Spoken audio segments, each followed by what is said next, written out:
likeness shown in the future on a public post, you can go to black screen or edit yourself accordingly. So I would like to thank CoLA's administrative staff here in front of us, Lisa Cooper and Rachel Farnsworth, for their collaboration on the scheduling and so forth for CoLA-Verse. And I've enjoyed getting to know our speaker today a little bit as I worked with him on his PowerPoint presentation. So we're happy today to welcome Dr. Samuel Sambasivam, who is Professor and Chair of Computer Science and Data Analytics in CoLA. And he joined us here at Woodbury in 2020, as most of you know. He served, though, in higher education for over 35 years, both face-to-face and online education in numerous roles, including as department chair and as program manager. His current research interests include a lot of things I don't know anything about, but here's the list. Big data analytics, cybersecurity, artificial intelligence, e-learning technologies, software engineering, client-server applications, genetic algorithms, and XML database applications. Today, he'll be speaking with us on the topic of ethical perspectives on autonomous robots as combatants. Please welcome Sam, which he's going to tell you to call him Sam, I think. So I'll just jump to the chase there. Thank you, Linda. Please feel free to call me Sam, which is much easier. And Linda was the first person to pronounce my last name, the first try, excellently. So thank you, Linda. And thank you, Lisa and Rachel, for setting up this process, and really appreciate letting me come to this dialogue. It's not a lecture, like Linda mentioned to me. It's a dialogue and conversation. And like she mentioned, I worked in 3 different countries, taught, and 3 different schools within this country, and in California last 25 years. And I'm so glad to come to Woodbury. Wonderful people I have met, everybody so far, even though it was all Ring Central meeting, most of them. But they are so wonderful people. I'm so lucky to join Woodbury, and thank you, Marty, for giving me the opportunity first to call, talk to me. And so let me, without further ado, I will share the PowerPoint slide, and then feel free to interrupt anytime you have questions. You don't have to wait until I finish the PowerPoint slide. Something. Anytime you have a question. I hope you can see the PowerPoint slide. Yes? Yeah, okay. Yes, looking good. And then I try to do a slideshow and then interrupt whenever I need to show a video. So as Linda mentioned, I'm the professor and chair of computer science data analytics. I'm looking forward to my second goal for Woodbury is I would like to help cybersecurity later on, a year or 2 years down the road, to help cybersecurity is another area that I am very much interested helping Woodbury community. So the agenda-wise, just talk about, I think you already know about me a little bit more. I'm going to ask one kind of quiz to test your knowledge about me a little bit, and then talk about, in general, about artificial intelligence.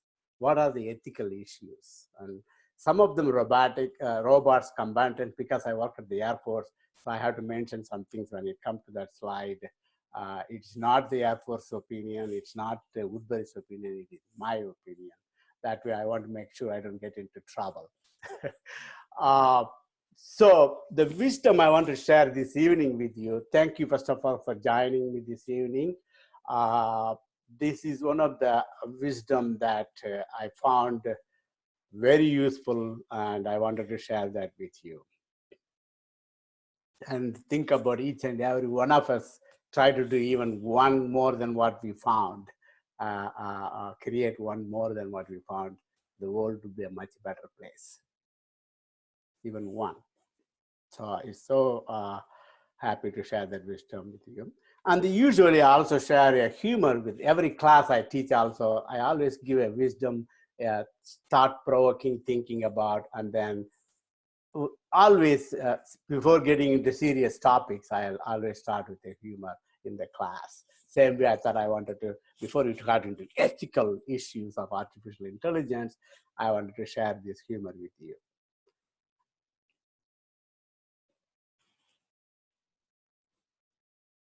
You need a laugh track. A laugh track, yeah, right. That way we can see, like the debate.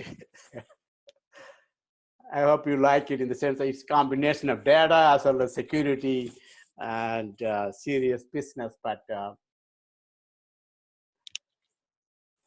okay, it's about me. Only one item that I wanted to ask. Sam is fluent in which of the 3 languages? I have given 6 choices there. What do you think?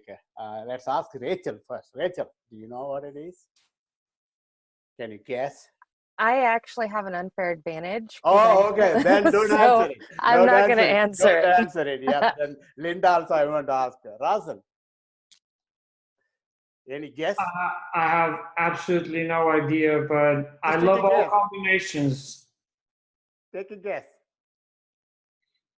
I'd say F. Okay, close. Laurel. If she Laurel is there, yeah, yes, that is. Just a guess. It doesn't have to be right. Okay, no, I know. Well, you said that Rawson was close, Yeah. so I'm gonna go with E, because E's E. close to F. That's also close. Let's see. Very close. Yeah, very close. Two of them languages, right? The answer is. Hold on, Sam. I I'm think going with C. I'm going with C. Somebody saying C. Who is that? Me. Ah, Elizabeth. Welcome, welcome. How did you know that? Good, excellent, excellent. How did you know that? Tell the group. How did you know that?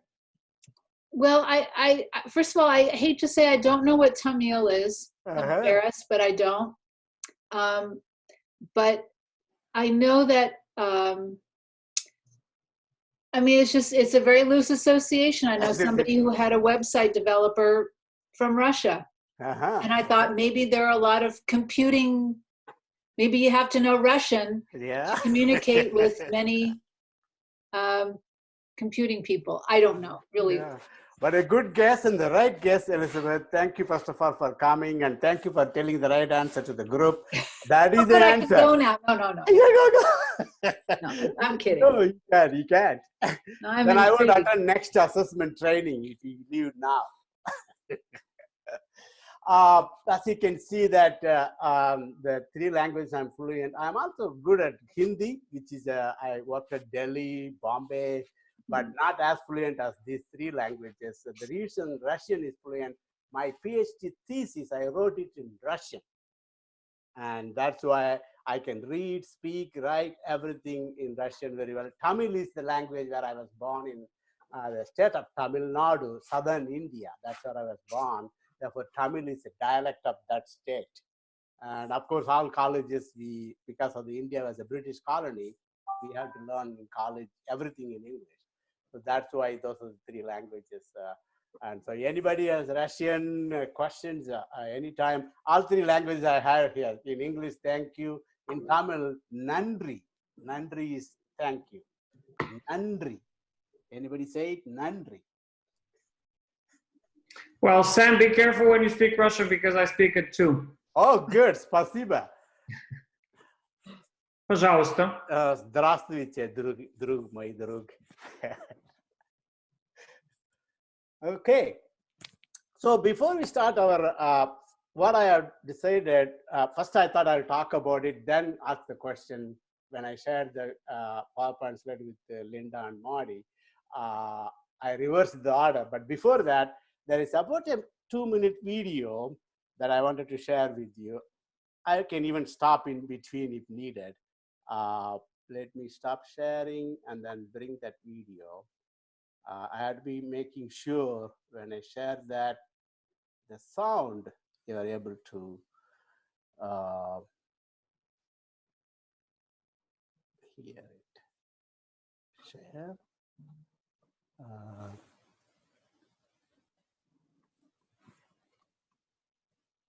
Share the computer sound. Yeah. Do you see the screen? Yeah. Okay. Now can you hear? Okay. Good.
Okay, I hope that got your interest on the artificial intelligence, even though it is. I know we all wish we had that when we're in the traffic jams. Will that help? When I was driving from Azusa to Woodbury, I think that would be very helpful if I could. Now, was that? Do you know if that was CGI or an actual? It's actual. It's actually It is? tested by a Okay. company. I even know the company, which are planning to produce it. There's the first one going to come in about a year. Test went through well, and I even know the cost. How much you think, Marty, that cost? Well, let's see. Ferraris go for at least 100,000. Boy, that's got to be like $250,000. Yes. You're close. You're close. 400,000. The first one is 400,000. 400. Oh dear. Yep, yep. And then they are competing two companies between 300 and 400. There is a new car tested today in Netherlands. Who is competing? He's a college professor. He tested his first. He is trying to make it cheaper, but we will see. But it will be very helpful for us, isn't it? In California, yeah? That is farther away, but we have some other issues before that. So that's what we want to talk about today. But that gives us the motivation to know, why do I want to know about artificial intelligence? Before even that, there are 2 points on this slide. What do you think our governor said for 2035? Anybody guess? What did he say in 2035? Something he said is going to happen. Any guesses? Fully autonomous cars. Fully autonomous car, no internal combustion engines by 2031. That's exactly right, Rasan. In that case, you're going to be electric cars. Already we have electric cars. One of my family's friends has a Model Y, and that has an option automatically drive. Even the person driving, they're using the laptop completely controlled by. I just test drove that car. It is so cool. So therefore, 2035. There's another one. The information everybody is predicting: robots will replace human workforce completely by 2035. That's a question. I'm not saying that is an answer. What do you think? Is that going to happen? Absolutely not. Absolutely not. I don't see it. You know, I mean, even if there's a lot of robots out there in the workforce, there's got to be humans that program them, or, you know, involved in behind the scenes with them, you know. Yep, that's right. Yeah. Sometime back when I started writing programs like 30, 40 years ago in the IBM, whole computer was in room, and someone was asking a question: how can we make these computers faster? And one of the guy who developed the IBM machine in India at that time, he said he had to remove the humans out of the room, then the computer will be faster. So the humans are needed, whether you are going to slow it down or you are going to run it. And a lot of people give the misinformation about it's going to replace the workforce, and start thinking about how it's going to replace it. It's going to actually create more different jobs. Some of the jobs will be replaced, but more jobs will be created. Okay, there are 4 questions that are sent out to you. I hope you had a chance to read, view the video, 2 videos, and then an article there. I'm going to open up. I'm not going to read the question. You can see it on the screen, and Rachel also posted it on the chat box. So let's talk about it. What do you think about this question? What's your ideas? What's your thought on this? No right or wrong answer.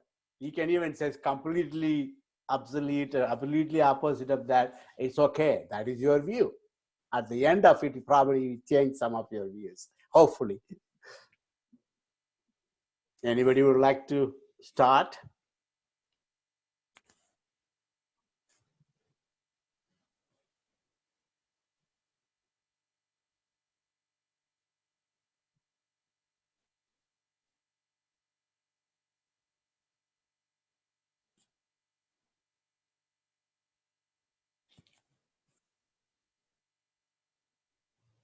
I'll put Marty on the spot. Oh, will you now? Yeah, could you help us, Marty? Gee, you know, every time I think about, you know, in particular, as, you know, is there any kind of robots that shouldn't be created? You know, about 15 years ago, 12 or 15, somewhere in there, we, a team taught a class on traffic for, at Woodbury. And we had a psychologist, and I did the math part, and we had a physicist, and we had that, you know, architecture, all trying to solve the Los Angeles traffic problem. And one of the physics guy at the time, it wasn't Nagaswar, it was another guy, started talking about autonomous cars that you know, would drive themselves. And this was in prep for the, as us teachers were sitting around preparing, and I thought, you know, that's why do we have this guy here? That's the craziest idea I've ever heard. There's no way a California driver is going to let someone else drive their car, and you know, the first scene of where they get scared, they're going to take over, you know, and so, but then here we are with autonomous cars all of a sudden, you know. So I was completely wrong, and so, you know, and then of course on the reading and the videos, they do talk about, you know, Asimov's rules, and you know, which I think sounded like good reasons, good rules. If you are going to create a combatant robot, as you have here, so I'm actually struggling. If I come up with one that I wouldn't want to see made, the next thing I know, someone's going to show me a good application of that. So I don't know. Yeah, thank you, Marty. It's a tough question. You're right. You're right. There is no right or wrong answer, yes or no. For example, anything I say from this point onwards is not the opinion of the Air Force Academy or Department of Defense, because I was connected to them. Make sure I mentioned that drones are there. And when we attack somebody there in some other countries, we have pilots sitting here in somewhere within our country somewhere. And is it going to attack only the military people or civilians as well? And how does the drone knows about that, even though the person sitting here running? So it's a very complicated question, but the Department of Defense really try the best not to hurt the civilians. I can say that based on my experience about drones running from here without anybody in the drones. And so therefore, you have to think about what everybody is going to use the robots as in the military, how they're going to use for. Yes. Okay, I wanted to try to chime in. Please.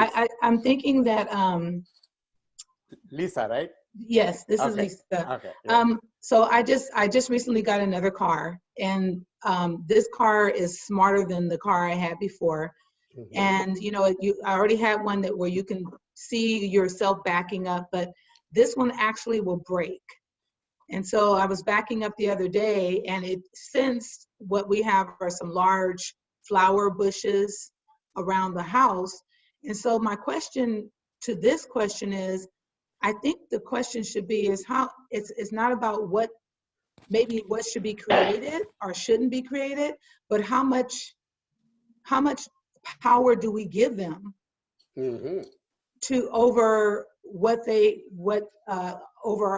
our lives? Because my car was braking, even though I was trying to say it's okay to go, it would not let me, which I know it's a preventative measure to prevent accidents. But I can see something like this, I'm all about sci-fi, Twilight Zone, where you have something that goes wrong and that it's trying to help you ends up hurting you. Yep. And every invention, to that, Lisa, that's a good point. Every invention has both positive and negatives. Let's go back as before inventing the car. And that time they're asking when the horse-drawn wagons were pulling, and they're asking, what can we do to make it faster? And at that time, what was the answer? They're saying, the cars are going to replace all the horse-drawn wagons. Right? So what happened after that, Marty? Can you tell us? Well, I was just going to say, I think that's one of Henry Ford's things was, he said if he left it, the creativity is one thing. I see also Elizabeth put a good one in the chat there, but which is a good one to bring up as well. But one of the things that that I don't see coming from a robot is the creativity, and I know archaeologists look back at the human intelligence, and what was the first thing that separated a human from a Neanderthal was the creation of art. That's one of the identifiers. And so with Henry Ford, though, he was saying that if he left it up to, how did he say it? But people would ask for faster horses. It took some thinking outside the box that I don't know that robots will do. Elizabeth was talking about the empathy, a clergy person, or religion you belong to, or maybe even just a psychologist, or a counselor. The empathy part. Those are things that I don't see. I don't think we'd see robots coming up with or being able to do. Hi everyone. I'm sorry I came in late. Can you all hear me? Mm-hmm. Yeah, we got you, Matt. Matt, hi, Matt. Hi. I don't know if this has been mentioned before, but the with autonomous cars in particular, they will have to be, if they're fully autonomous, they'll be programmed in a certain way to make certain decisions, and a lot of these decisions could be very ethical, and maybe humans aren't as good at making these decisions in split time either. But an example could be a car has to make a choice between hitting a child crossing a street or ramming into another car or running over, let's say, 2 senior citizens, right? Sorry for the grisly example Oh, here. dear. There could be a situation where, due to events outside of control, there's some strange event that happens, and the car has to make a decision which way to go and who to hit, basically, right? And we're not far away from having this programmed into cars, and you wonder what ethical judgments will we program into vehicles like this? Is it utilitarian, where it's just a numbers thing, where it's 3 people versus 1 people, or could get injured or killed, right? So you're 1 person, or are there any other criteria involved, or does the car could it actually be programmed in a way that it would kill its own passengers or the owner of the car, right? That if it might see a situation and say, the best way to avoid this catastrophic event is for me to drive into this telephone pole off to the side and kill everyone in this vehicle, right? So you get into these strange situations where, that I don't know how they would make these decisions, but eventually we'll have to come to that fork in the road, pardon the figure of speech there, and and address and have programmers and engineers address these issues.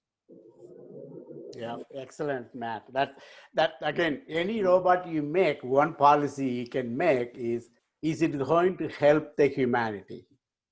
That's the question anybody should ask. But is the technology people ask that question?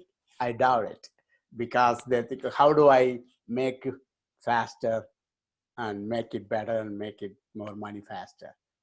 And do they think that how it's going to help the humanity or going to harm the humanity? So that's the question we had to ask before deciding what kind of robot you can make. Anybody else? Anybody else? Before For we move on me, to the, it would yes. be Rachel. just, even if you make something, the ability that somebody could then hack it and override and use what you had planned for something else in a completely different way. Yes. So that just brings me back to the question of, just because we can do something, it's more the question, should we? Just because we have the capability doesn't mean that we should be doing something.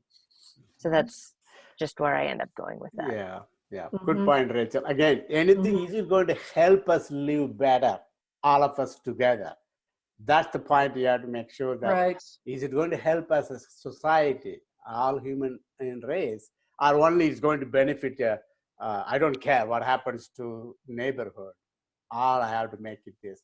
And that is what, who is controlling that? That some question comes up. I'll talk about that a little bit later. Who is controlling it? What we have to do? It is so important questions that we have to ask ourselves. That is why the CoLA is really, really important for any education, which I'll talk about. Anybody else? I just wanted to shift. Oh, sorry, Laura, maybe you go before me, because I'm gonna be really cantankerous and technophobic. So.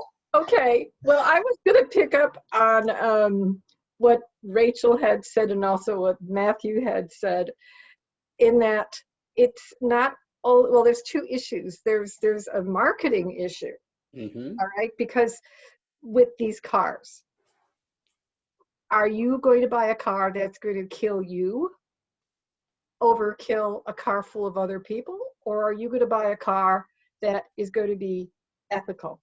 So then there's this whole issue of people hacking the system in the car to make it, work differently. Okay, that's minor, but I think a bigger issue would be, especially with, autonomous robot combatants. And, I've seen RoboCop more than once. Great movie, by the way. But with something like that, it's not about individuals hacking into a system. It's about, local, city, state, hacking into these systems where, you know, maybe the system has ethics built into it, but then, you know, individuals will come around and they'll mess with that system, and then you've got an entire army of robot police that are behaving differently, that are behaving unethically. It's kind of like the,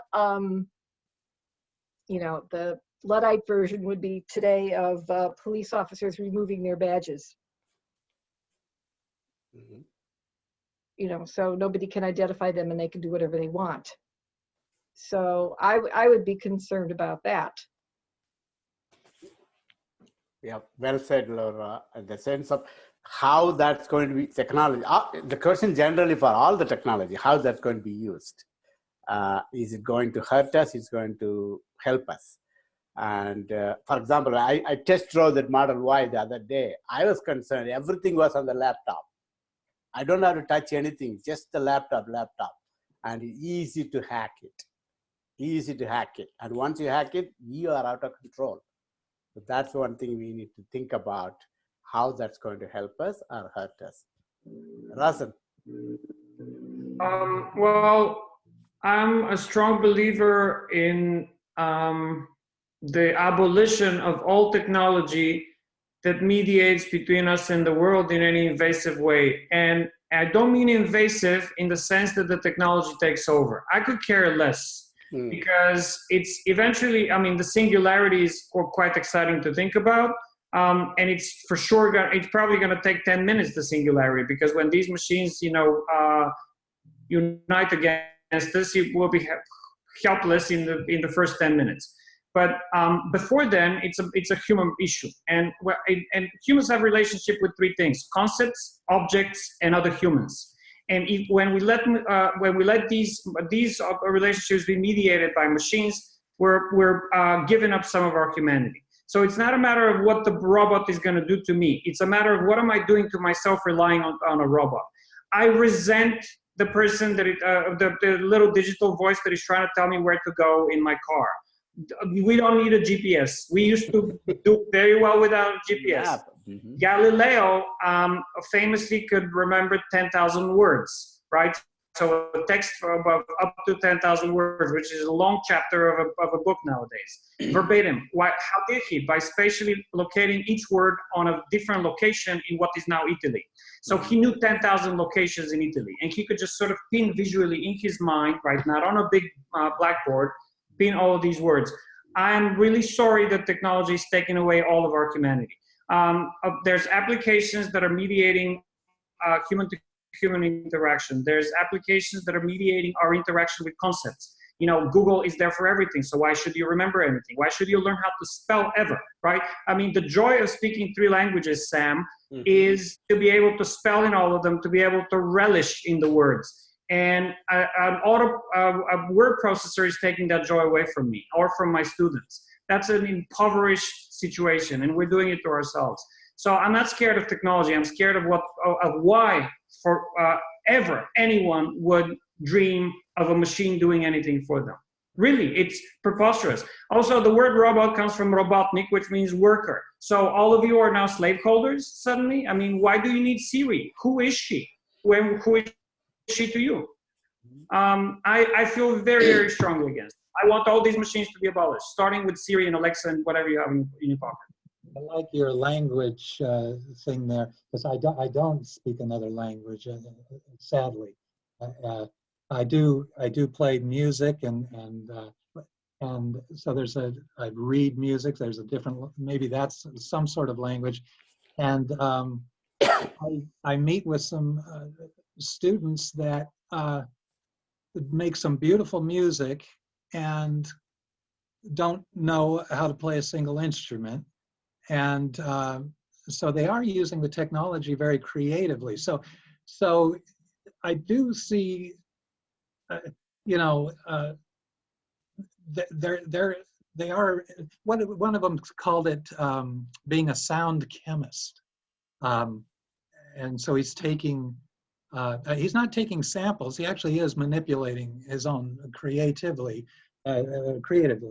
for manipulating his own stuff. So, you know, a lot of guys my age would normally look at the people that are just, you know, using the computer and having no musical background and looking down on that.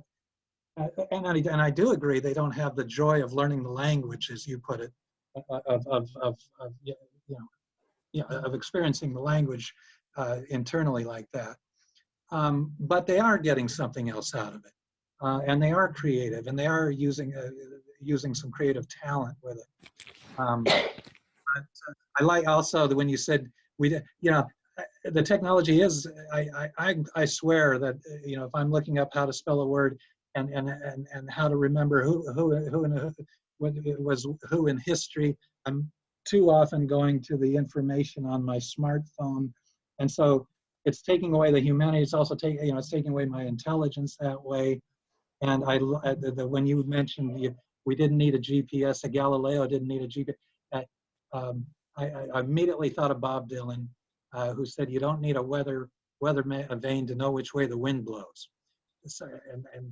So I guess we certainly agree on that. Well, back to the music software, Marty, I've used some of these music making programs, and they're actually very passive. So you get to be creative in the way you get to be with a guitar, in the sense that the guitar doesn't play for you, you have to play it. And it's the same with these pieces of software. So in that sense, it's passive technology. And I'm fine for passive technology that you can use once a month. But the incursion of technology into these relationships, right? I mean, it's much more actively in your space if you have Alexa. Even now that I say it, some of your Alexas might start acting up back in your room because I'm calling on her, right? That's preposterous. That is preposterous. Because as you know, the music making software is not going to start making a melody if I call its name. So this is the threshold basically where you license a part of yourself out. And I'm sorry to say, but a lot of what we use as technology has gotten to that place. I want Lisa to be able to hit the, the rose bush with her car. Uh-huh. Now Emily's, I see in the chat, it looks like another philosophical perspective on it. I don't know if Emily is able to read it, or she said she had noise in the background. But you all can see what she wrote. I think less about the robot and more about the system in which the robot is employed. That's, now it's got moved off of mine. Oh, somebody else is writing. Oh, there we go. Yeah. Thank you, Razan. I think you brought an excellent question about, if you ask me before I learned Russian, what is the difference in my life? Learning the Russian, communicating with other humans is more important. That is why our CoLA, that's why our students don't realize that. So that's where we come into picture, that how can you use the technology? You don't want to both the extremes. You don't want to completely shut off. At the same time, you don't want to completely go, but how do I do the happy medium? Which I'll talk about a few minutes later. In the event of, in case of time, I want to move to the next question, if it's okay with you. There are 3 more questions, then I'll talk about 7 or 8 ethical issues, and then that's my view, kind of. So question number 2.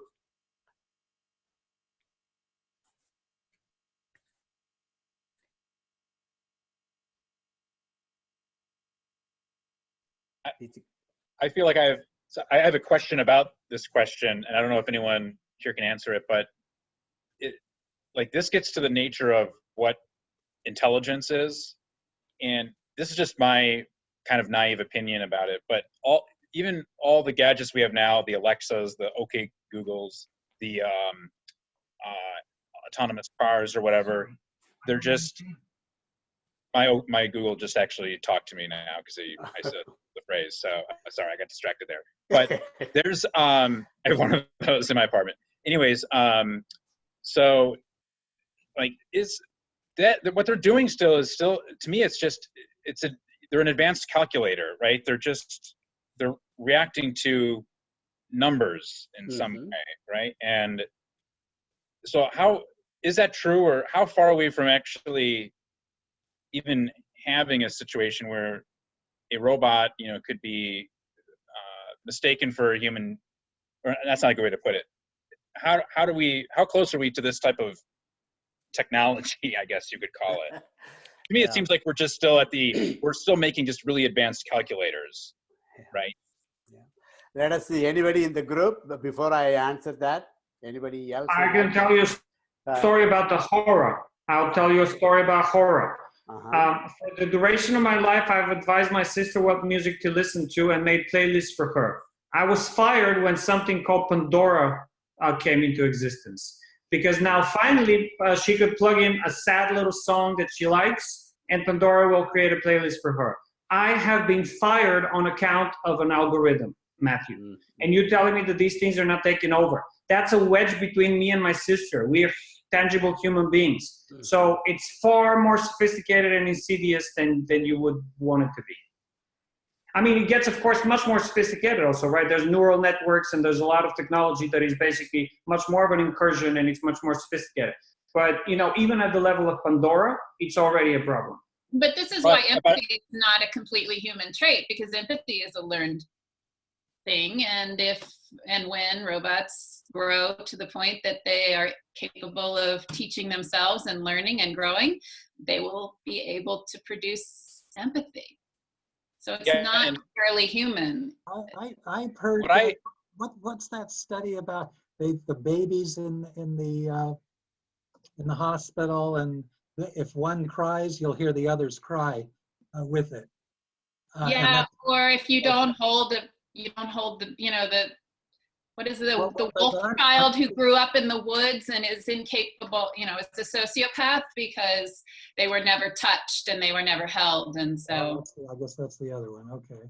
And I just wanted to, like, maybe I'll try to clarify it too, because I'm taking heed of Rawson's point there, that, you know, I just question, like, the program we're doing now, even though it's incredibly advanced and spooky and scary in a lot of ways, like, for me, does it mean that these machines are even close to reasoning or being self-aware or having feelings? Like, even if you could teach a computer to, like, write a joke, which we know we can do that, do they find it funny? I mean, I just have a tough time thinking, like, that they are thinking in the way that we are. I would say they're not thinking. Like what Linda says, yeah, do they find it funny? And I guess not unless you program them to find it funny, but then how much are we programmed to find certain jokes funny? That, you know, I hadn't considered it that way myself. Yeah. I don't know about the empathy thing. I mean, on the one hand, there are people who do not have empathy at all. They're called sociopaths. They do exist. But on the other hand, I think, I mean, could I say a robot has an experience, and based on that experience, it can have empathy for someone else who's had that experience? Maybe, but I don't think it would feel to the robot the way it would feel to a person who is being empathic with another person. Does that make sense? Like, it, of course, you know, we you know, I don't remember who else I shared this with, but, you know, I heard B.F. Skinner. I think it was Rawson. I heard B.F. Skinner speak at his, you know, one of his last talks, and you know, in his 90s, he said there were no such things as feelings. And that was before robots. Don't tell Morris Albert that. He's the one who wrote the great song Feelings. Yeah. No, yeah, thanks, Marty and Elizabeth. And going back to Matt's question, there are two types of the robots, kind of soft and the hard. Soft is the programs who controlling our life. For example, program is flying the flight. Pilot is there, but the program set up everything beforehand, where it is going to go, how high, how fast, everything. That's a soft robot, soft, that is helping the pilot. And when I first took the class, the only reason I took the artificial intelligence, I thought I'm going to make a completely new program which is going to have a pattern recognition to replace the human mind. That was when I first started the graduate program in computer science. And there are two groups of people thinking, we are going to mimic the human brain. That was 1987. It was said by the Stanford professor at that time. There is no way you can mimic the human brain. There's so many cells that it is so complicated. We can try come close, but I don't think you will be able to. There are two groups of people in the artificial intelligence. One group is thinking that we are going to replace everything. We can mimic the human eye. So far, we haven't done it. 30 years of research, I know it is not done yet. So therefore, this technology is going to help a little bit. At the same time, harm if you are not sure. That is where we come in. That is where, as a faculty at any university comes in. How do we educate our community? How do we know? And how do we, like Rosen said, that if we use them, whatever tasks that we don't want to do, we are making the robot do. Is that similar to the slaves that we used to have back 200, 300 years ago, right? So are they going to become slaves to us? So that's another thing we need to think about. The robots have rights? That's the question coming up. In the event of the time-wise, I think we have 7 more minutes. I hope I can go over a few minutes, Linda. But question number 3.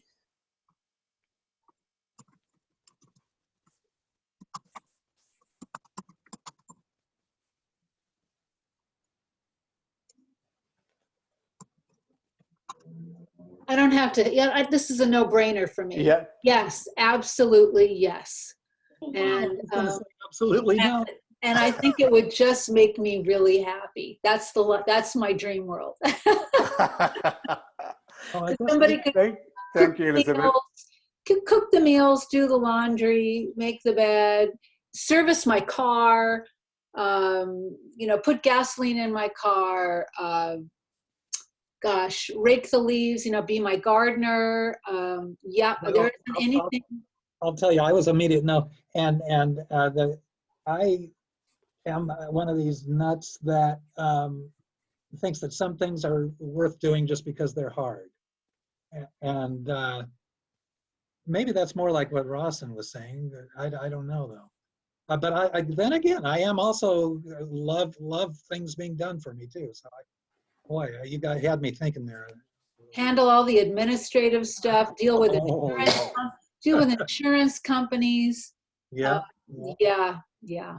I can think of lots of things. Mm-hmm. Yeah. Thank you, Elizabeth. Thank you, Marty. That's good. Anything repetitive task, if the machine can do it, as a software can do it, without harming other human, for example, that would be a good one. And since we have only 5 more minutes, do you have extra few more minutes, Linda, or exactly we stop at 6? I mean, it's up to the people that are People. here. Because I had to do the question number 4, then I have about 5 minutes of talk after that. 10 different items I will tell. Well, we can also schedule a follow-up meeting too. So okay. We can talk again in the future. Okay, good. So if it's okay, can we move to the next question then, the last question?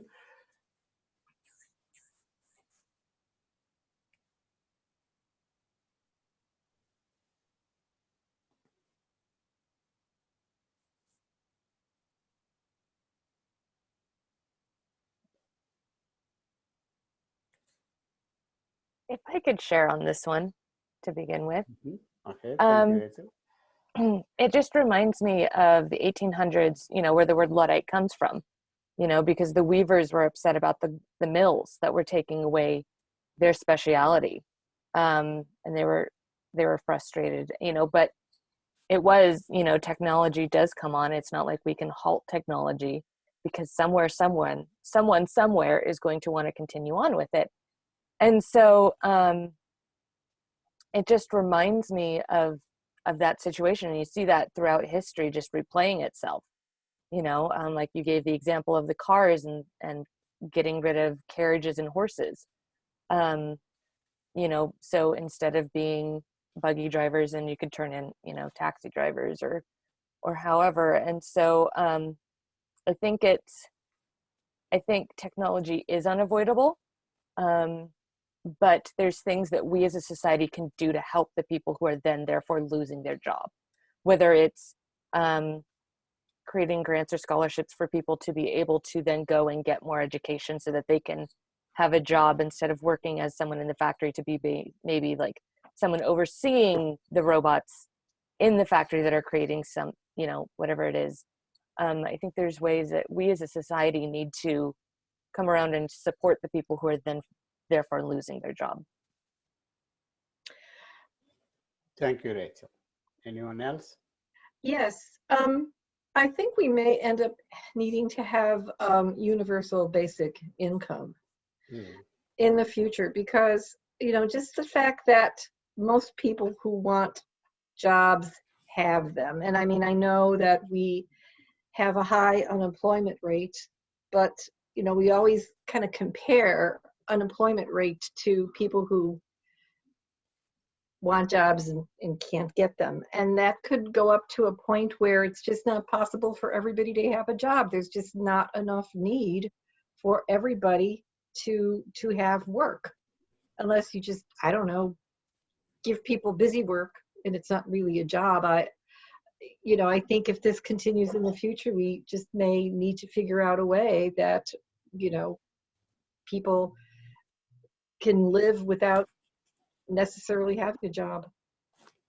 Yep, excellent point, Laura. That we have to retrain ourselves in the sense of our job would be, how do I use this technology better? That means you have to have a new training, a new way of adding the skills, but humans cannot be replaced the job-wise. You simply use the technology to help us do better. That means we have to retrain ourselves. That would be one other way to look at.